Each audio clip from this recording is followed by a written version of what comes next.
Brasil de Fato 20 anos. Apoie e lute.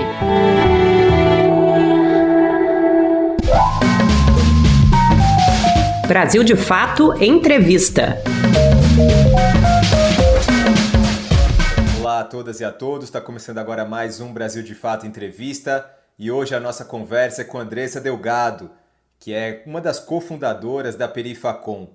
Tudo bom, Andressa? Como vai? Oiê, obrigada pelo convite, vou bem. Andressa Delgado é sócia fundadora da Perifacom, a primeira Comic Con das favelas, e apresentadora do podcast Lança a Braba.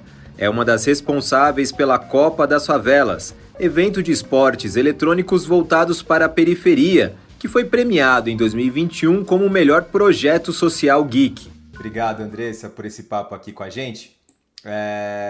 Queria começar essa nossa conversa falando sobre a Perifacom, né? Vai ter a terceira edição do evento no final desse mês, no bairro do Extremo Leste de São Paulo, a cidade de Tiradentes. E queria saber como é que estão os preparativos, tudo pronto já? Ai, cara, o coração daquele jeito, né? Evento chegando, a gente fica pensando da importância do evento e como entregar o melhor evento possível, né? A gente sabe que quando se trata de periferia, a gente precisa entregar as coisas da forma mais excelente possível, porque o peso é sempre peso 2, né? A gente está ampliando, né, o evento, então a gente está aí com uma expectativa de 15 mil pessoas, é uma edição que, novamente, tem 12 horas de duração. O espaço tradicionais, que são o espaço do Beco dos Artistas, onde ficam os ilustradores, quadrinistas, a parte de palco, concursos de cosplay, que são coisas que já acontecem no evento, vai continuar rolando. Assim. A gente tem algumas novidades, como um espaço que a gente fez uma parceria com Teia, que é um espaço que discute várias questões de empreendedorismo e vai estar ligado 100% ao nosso evento. Então, a gente vai ter análise de portfólio, ou seja, o artista que é ilustrador, quadrinista, vai receber aí essa análise de portfólio, de dois profissionais super legais do mercado. A gente vai ter bate-papo e experimentações para discutir mercado de games com a SPCine. A gente vai ter aí também uma oficina da Ambev Tech para discutir, para ensinar a galera como fazer um pitch. A gente vai ter bate-papo também sobre a produção de podcast na quebrada. Então, essa edição a gente traz um pouco também essa coisa nova de discutir o mercado, sabe? E gerar novas oportunidades, porque o evento ele também se prova a importância, chamando as pessoas e convidando elas para esse tipo de bate-papo. Que bacana, que importante. A gente vai esmiuçar cada um desses temas, ou os possíveis aqui, porque o tempo é curto do programa, mas já uma outra pergunta é sobre a importância de descentralizar esse tipo de evento, que em geral acontece em espaços mais distantes da periferia e que, de certa maneira, privilegia a população mais branca e mais rica da cidade, né? Qual que é a importância de levar um evento desse porte que atrai tanta gente para a periferia de São Paulo? Em 2019 já aconteceu assim, depois teve uma parada na pandemia, e 2022 voltou a acontecer na Brasilândia, né? Se eu não me engano. Sim, ano passado foi na Brasilândia. Acho que a discussão, esse convite para as pessoas pensarem em como descentralizar a cultura e também sair de coisas não óbvias que, apesar de serem não óbvias, mas que são legais, de que essa periferia, ela é muita coisa, ela é samba, pagode, rap, funk, mas ela também é geek, sabe? Eu acho que a proposta da Perifacom também é evidenciar esses talentos e também dar oportunidade para as pessoas acessarem determinados conteúdos que ela precisaria se deslocar até o centro, né?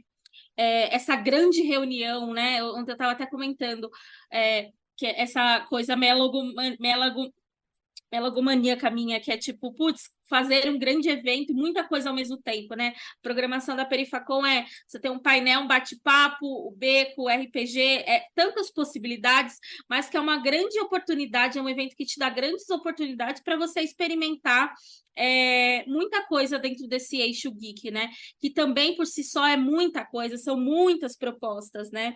E eu acho que nesse dia que eu costumo falar, né? Nesse dia a periferia é o centro, né?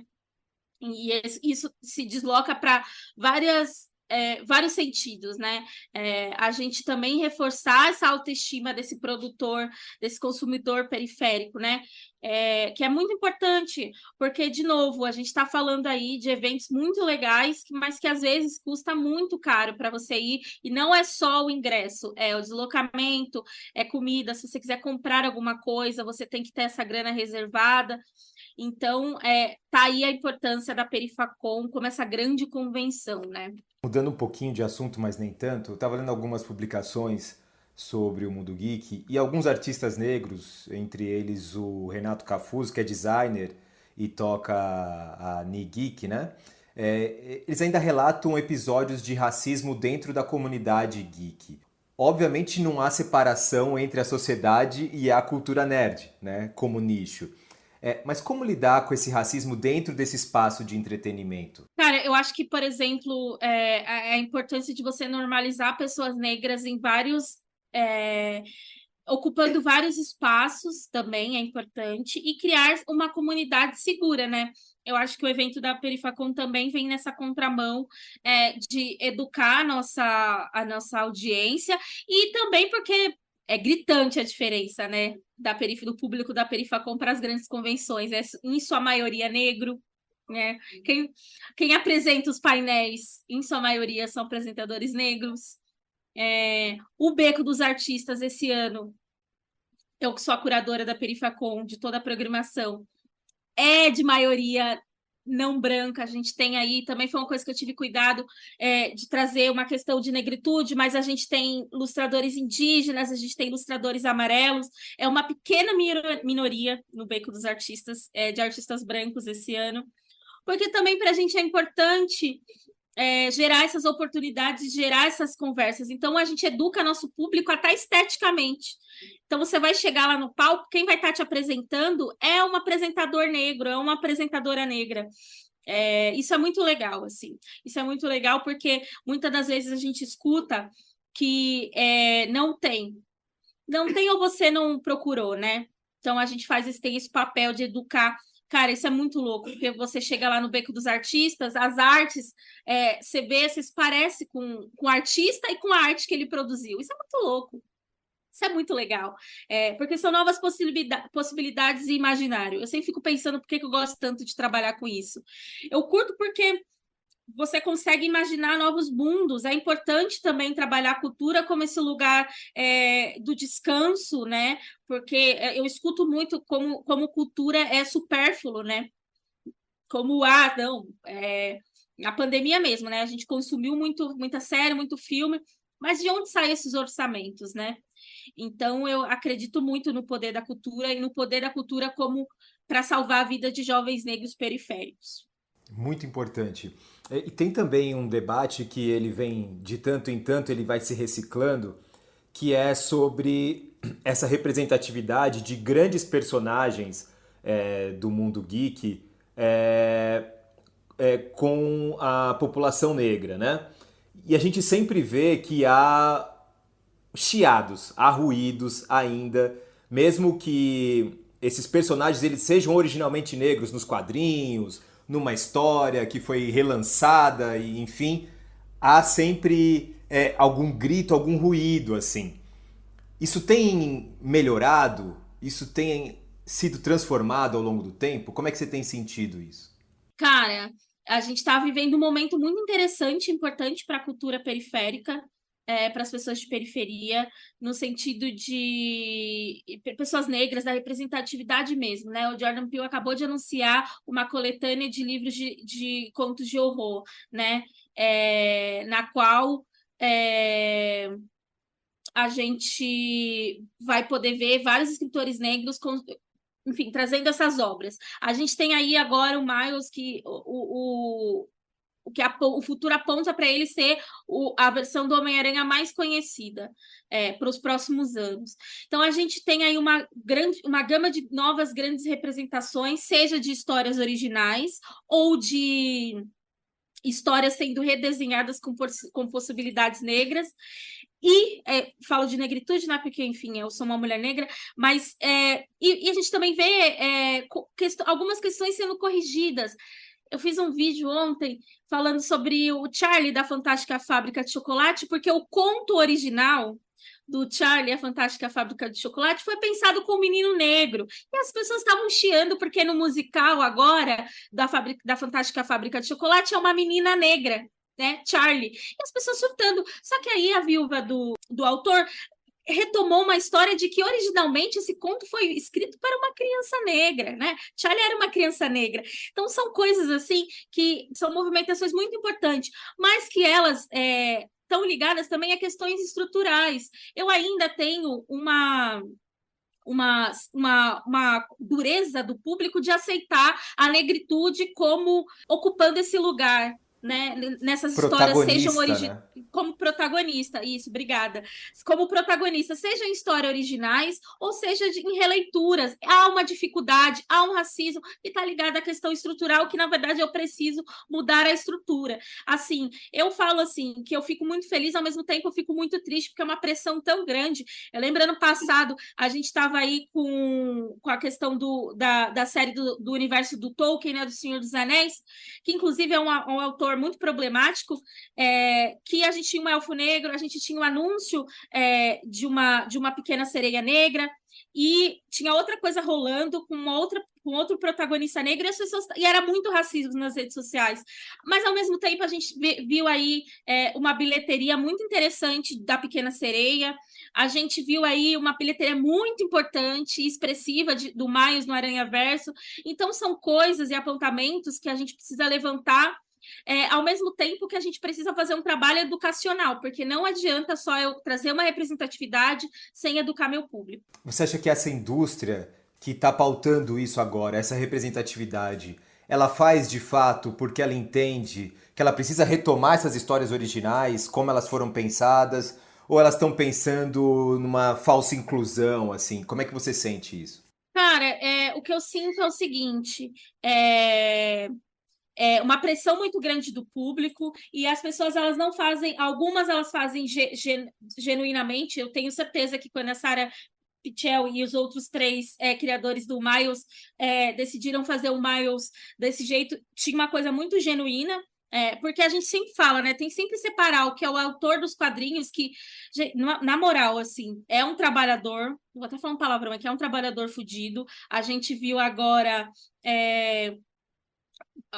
o Omita morreu, assim, e o destaque que ele tem é por conta dos fãs de quadrinho, porque os grandes estúdios vai pegar essas obras originais desses quadrinistas, que são trabalhadores, que não estão nadando em rio de dinheiro, e transformar em grandes cases, né?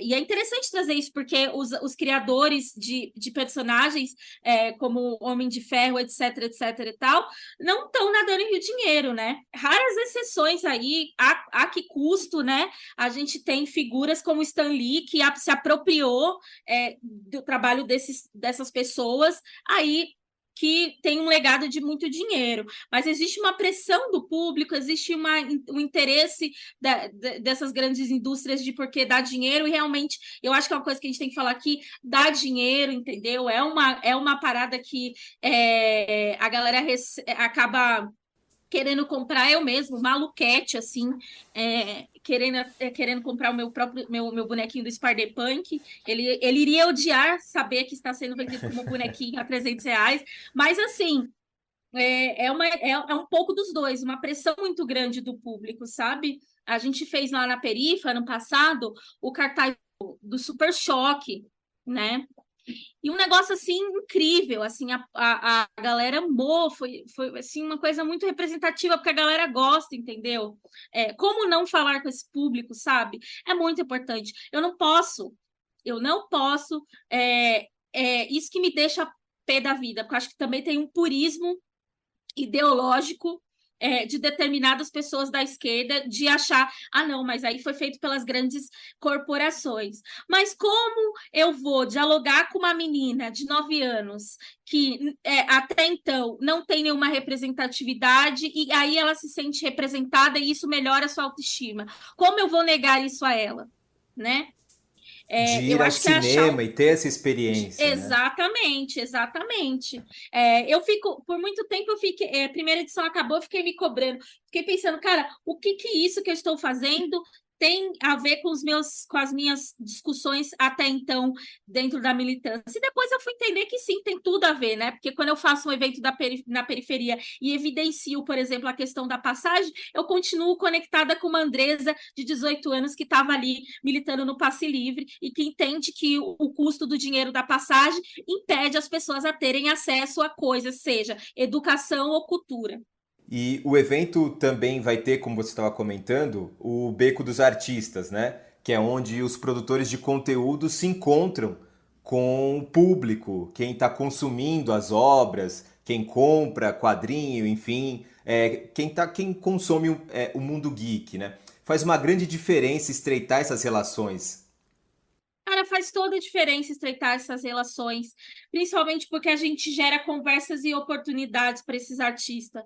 A gente tem casos de pessoas que foi a primeira vez que expôs na Perifacon e depois acaba indo expor das outras grandes convenções. Porque, primeiro, que é importante falar que a gente não nasce para, é o nosso evento aqui, a gente só fala com a gente mesmo. Não, é construindo pontes e derrubando muros. Para a gente, assim, é excelente que um artista trabalhe sua autoestima, prepare esse material e vá expor na Perifacon e depois se sinta empoderado e vá expor na CCXP, que é um evento maravilhoso e tem grandes oportunidades para esse artista também. Para a gente é muito importante. Para a gente é muito importante que as pessoas consigam entender que existem outras possibilidades além desse trabalho que eu vou chamar um pouco mais tradicional, que é o que é apresentado para pessoas de periferia. Eu costumo falar, algumas conversas a gente não está sendo convocado e não está sendo chamado a sentar nessa mesa. Nessa mesa da produção de conteúdo, nessa mesa do que tange a tecnologia, né? A gente está aí numa grande discussão de chat GPT, de inteligência artificial, enquanto a gente olha, por exemplo, aqui na Perifacon, que a gente teve que montar uma estratégia quase toda offline para poder passar um carro do som, passar um panfleto, passar um lambi-lambi, para comunicar com as pessoas do bairro, porque até então, quando o Centro de Formação Cultural chegou naquele território, as pessoas achavam que era um hospital. Então, como fazer as pessoas se apropriarem do próprio equipamento público? Então, tem outras discussões e uma outra conversa anterior que precisa ser feita, né? E uma outra curiosidade interessante que a Perifacon também vai trazer é uma ponte entre os artistas periféricos e as grandes empresas, né? Como é que funciona isso? Cara, tem uma coisa assim que eu até estava falando hoje, que eu fico até triste, assim. Eu acho que a Perifacon ela precisava ser feita 100% com dinheiro público. A gente precisava que esse evento fosse feito 100% com dinheiro público, porque a conversa que eu tenho com as marcas ela é interessante, mas ela também vem pensada em entregas, né? Tem um negócio legal, porque na Perifa, até quando a gente vai fazer uma coisa com a marca, a gente entende que tem que ser uma história tem que ser contada, né? Eu não vou me alinhar a qualquer marca também, né? Por mais que eu precise de dinheiro. E aí eu acho que essa é uma conversa importante de falar, porque é um evento que acontece muita coisa ao mesmo tempo. Né? Inclusive, até depois vou mapear para entender quantas horas e quantas pessoas em programação. A gente está falando aí de quase 250 pessoas, né, dentro dessa programação Perifacon 2023. É muita gente.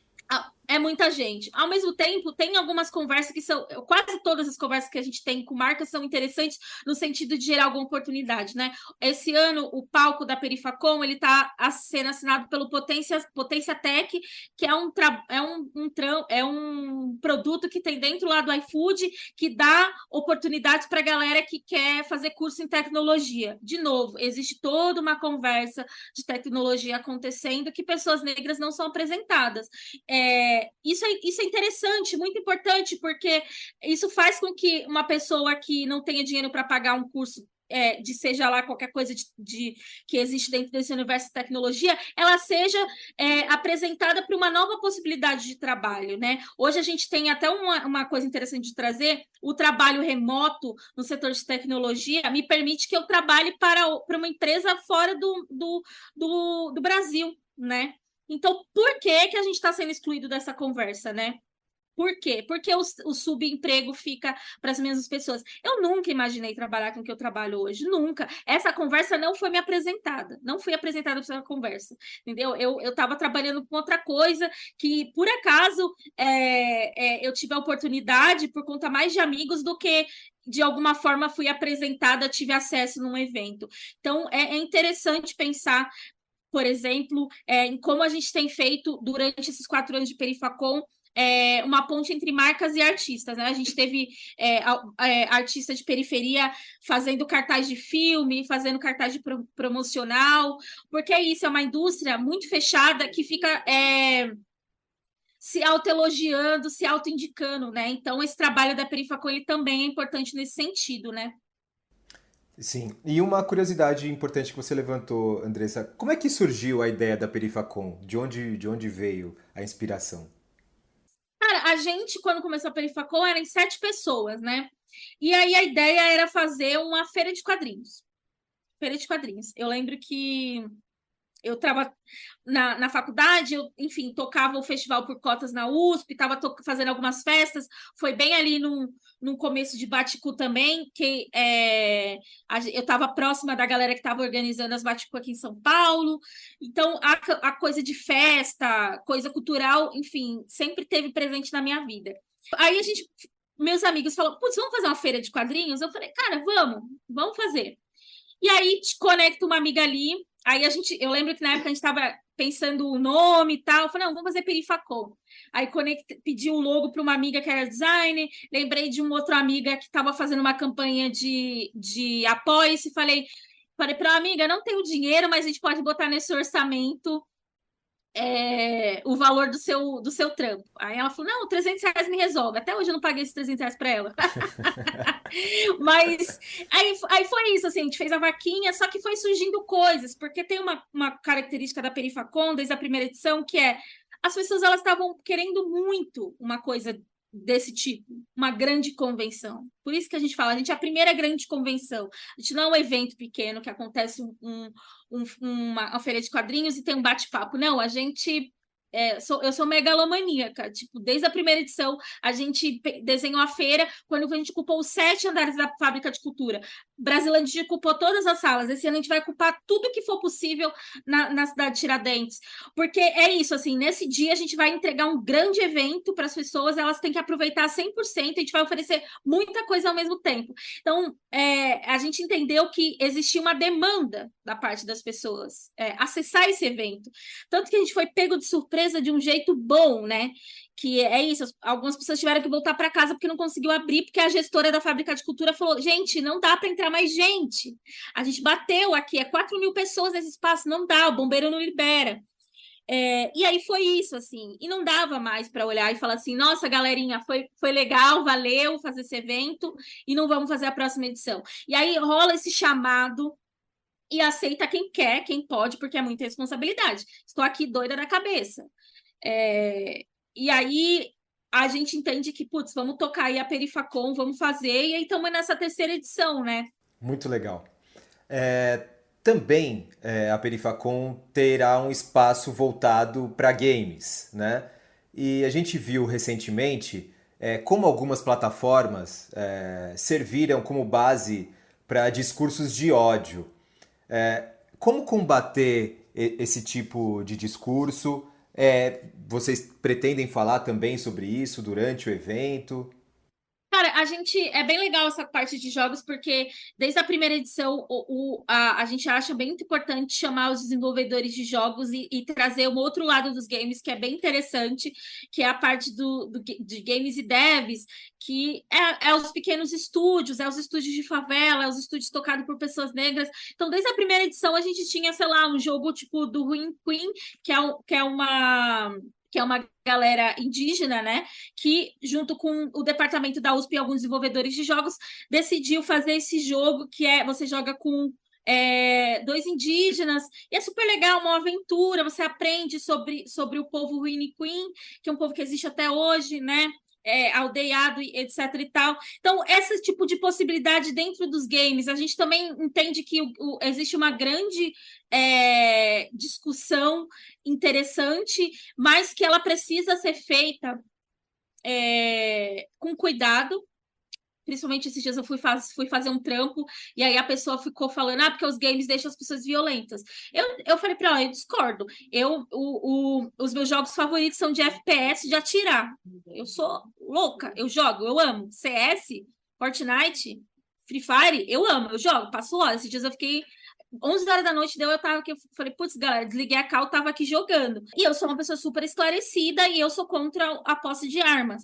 Mas o que acontece?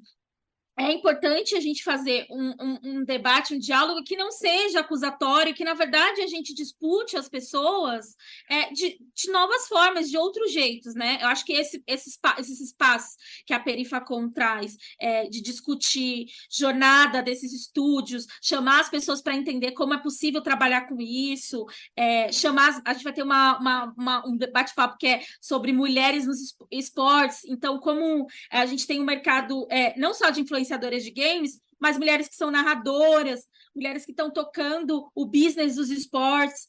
Então, a gente precisa abrir essa grande matriz dos games do Brasil, chamar as pessoas para conversa, chamar as pessoas para entender essa estrutura, como ela funciona, né?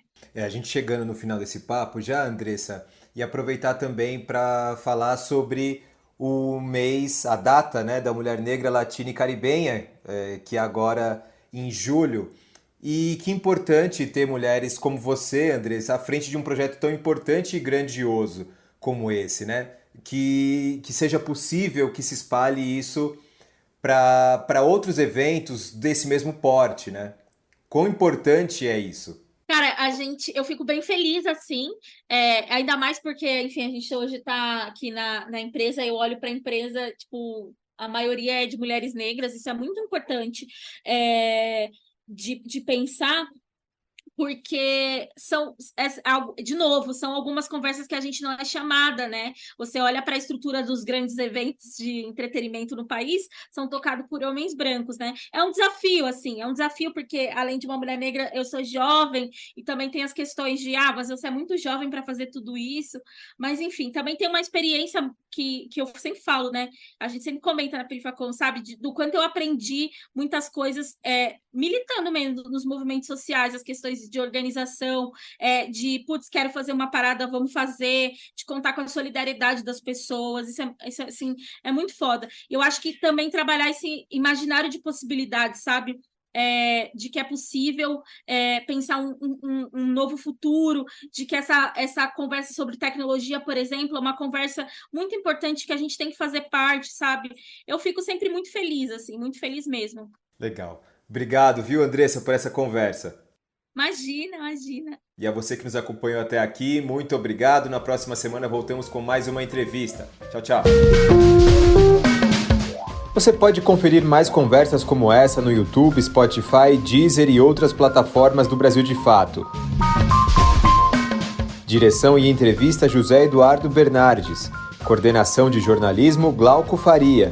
Coordenação de rádio Camila Salmásio. Coordenação de audiovisual Monize Ravena. Coordenação de redes sociais Cris Rodrigues. Direção executiva Nina Fidelis.